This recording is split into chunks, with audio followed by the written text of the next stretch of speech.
Hi guys, I just got my student F1 visa renewed in Mexico and I am super excited. Like, I just got back from the embassy like an hour ago and I'm so happy. So in this video I'm going to be sharing my experience with you guys. I'm going to be telling you guys how everything went. Okay, so hi guys, welcome back to my channel. My name is Jane and this is my channel where I share content about how to study abroad, how to get scholarships abroad, and also share my journey as a PhD student in the US. So in today's video I'm going to be sharing my experience on how I renewed my F1 student visa in Mexico, and I am a Nigerian. So first of all, my F1 visa expired like 2 years ago. Yeah guys, I know, 2 whole years ago, more than 2 years ago. So towards the end of last year, that's now it was really pressing on me. I'm like, I really need to get my visa renewed, right? So my first option to consider was my country. I am Nigerian.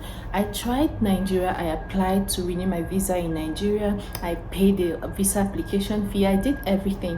When it now got to the time to select date, I could not find a date. Remember, I was doing last year, 2022, and the date I could find were in 2023, like ending of 2023. I think the date I found was like in October of 2023. I said, no, I need to get this visa renewed as soon as possible because I want to travel outside the US.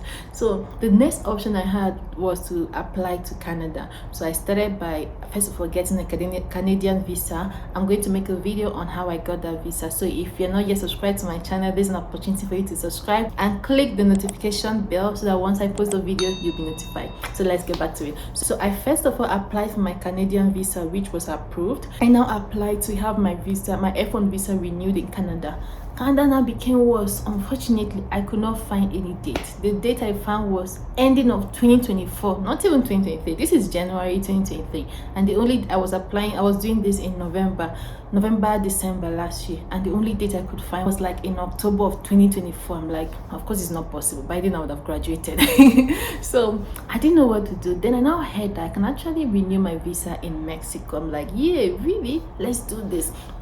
So I think I'm going to make a separate video where I will explain the details of how to apply to renew your F1 visa in Mexico. But now I'm just sharing my experience, how everything went, this thing. So in this video, so what I did, and I applied to have my visa renewed in Mexico. So in Nigeria, when you want to do visa application, when you want to get your visa, they will do biometrics the day you will do the visa interview. But that's not the case in Mexico. In Mexico, you have to pick 2 dates. The first day is for your biometrics, where you go, they'll take your fingerprints and then capture your photograph, while the second day is now the day of the interview. So that's how I applied, and I got today to be my interview date. A few days ago was my biometrics date. So today is Tuesday, right? And my biometric was on Friday. Usually how people do it is you pick your biometrics to be today, and then your interview will be tomorrow, just to save you time and also reduce the amount of money you will spend on the hotel when you come. But for me, Monday was a public holiday. So of course it was a US public holiday, and because of that, the US embassy in Mexico, they were closed. So because of that, since the earliest date I could find was Tuesday, it means that the earliest date for biometric was Friday. So I had to do it on Friday, and then I stayed Saturday, Sunday, Monday doing nothing in Mexico. I made a video on that, on what my day was like. I also post that, so make sure to check my channel for that video. So Friday last week I went for the biometrics. After that I came back. Then today I went for the visa interview. So what I did was, here in Mexico they speak Spanish and I don't speak Spanish. The only thing I know is hola, gracias, ¿cómo está? Okay. I don't speak Spanish, right? And if you don't, it might be difficult for you to communicate, although I use Google Translate to communicate. But then in a place like the embassy where phones are not allowed, how are you going to communicate without your Google Translator? So what I did was, I have a friend who came to Mexico in December to also do their own visa. So he told me that when they came, they used an agency.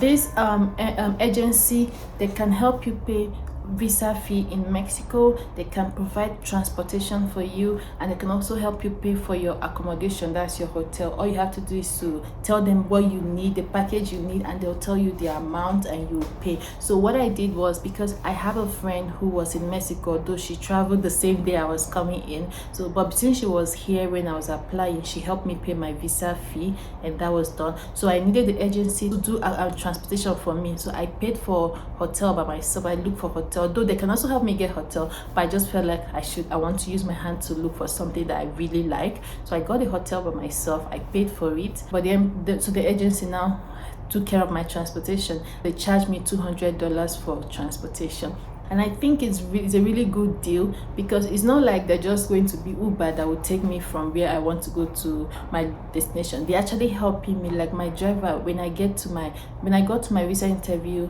location, or even my biometrics location, my driver will literally take me to the line. He will find out where I'm supposed to be. He will keep me where I'm supposed to be. Like, you know, there is always like a lot of people. And okay, like the first time I went for my biometric, when I saw crowd, I was like, oh my god, when will I leave this place today? But because I was with my driver, he literally took me to the entrance, spoke with the security people, told them my time, and then took me to the end, like to the front of the line, and he made me start calling. I was number 4 on the line. But imagine if I had gone by myself, I would have gone to stand behind the very long queue. So I think using the agency, I totally recommend it. So anyways, Friday came and we went for my biometrics. My driver took me there. I got there. All they did was to ask for my DS-160 confirmation page and my passport, and then they took my fingerprints, they took my passport photograph, and then they stamped something on the back of my passport and wrote something on my DS-160 confirmation page, and then gave it back to me and told me that my interview is on Tuesday. I said yes. So we came back.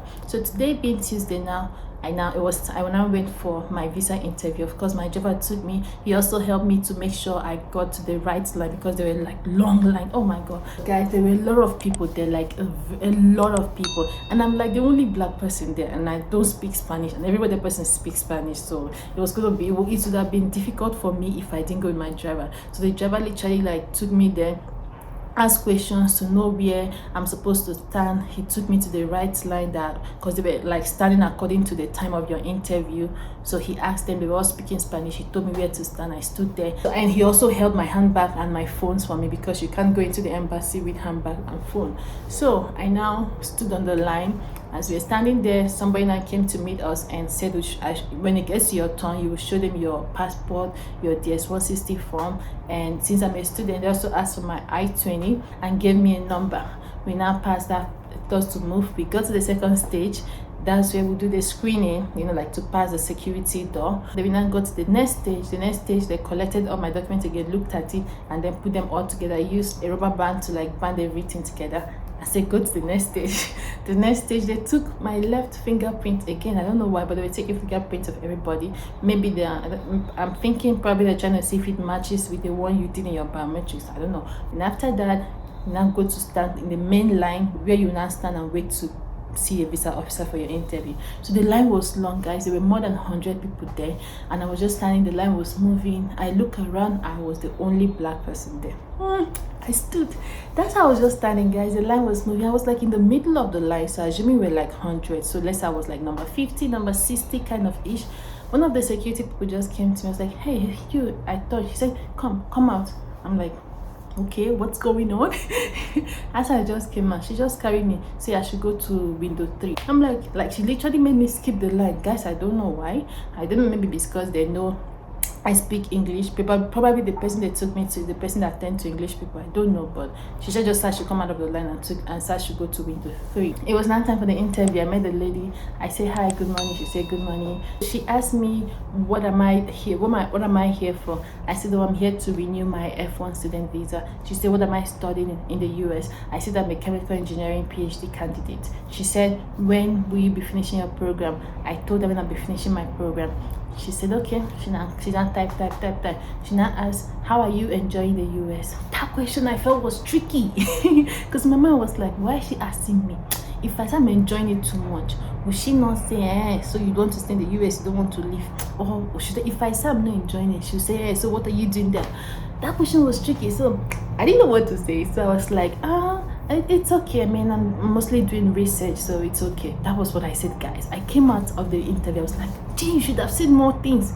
If they get asked you that question, say more things. Anyway, let me continue. She now asked, which school am I going to? And I said, oh, University of Rochester in upstate New York. She said, yeah, that place must be really cool. I said, yeah, it's really, really cool. As a matter of fact, that right now it's snowing so much, it's really cool. She said, okay. She now typed. Like, guys, she was typing for so long. Me, I was standing there, see, I was like, what is going on? Why is this woman typing for so long? She typed, and she now asked me, are you here for vacation? I said, no, I just came here to renew my visa. She said, what do you think about the city? That's the city where I am in. I'm in Guadalajara, Mexico. And I said, it's a really beautiful city, but I've not had time to explore the city because I don't know anybody here. I don't have anyone that can take me out. She said, oh, that's sad, but I should try to tour the city that is very beautiful. I said, yeah, I can see that from my hotel window. She now asked me, when do you plan on going back to the US? I said, I already booked my flight for tomorrow morning. She said, oh, okay,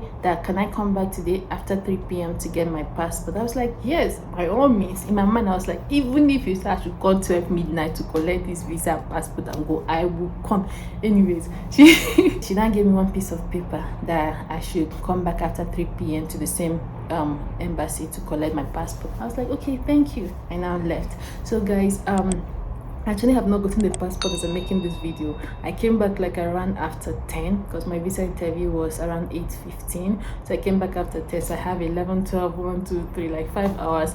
I said, let me just use the opportunity to make this video. So this might be the end of the video, or if I get a passport, I'll still come back and do an outro for this video. Anyways, this was how my experience went. I hope you guys found this video helpful, and let me know if you have questions in the comment section. I will answer them. And also I've made a couple of videos about my stay here in Mexico. I've made a video of a day in my life staying here in Mexico. I've made a video about like giving a tour of my hotel room, so if any of you is planning to come to Mexico to renew your visa, or for any reason you can see what the hotel that I stayed in looked like. Maybe you can decide to stay the same hotel. I don't know. I'm doing free promo for them. I mean, they've been nice to me. Yeah, so I also plan to make other videos to give like a detailed explanation on how to apply to renew your F1 visa in Canada or in Mexico, or even in Nigeria, because I did all of them before I finally got Mexico.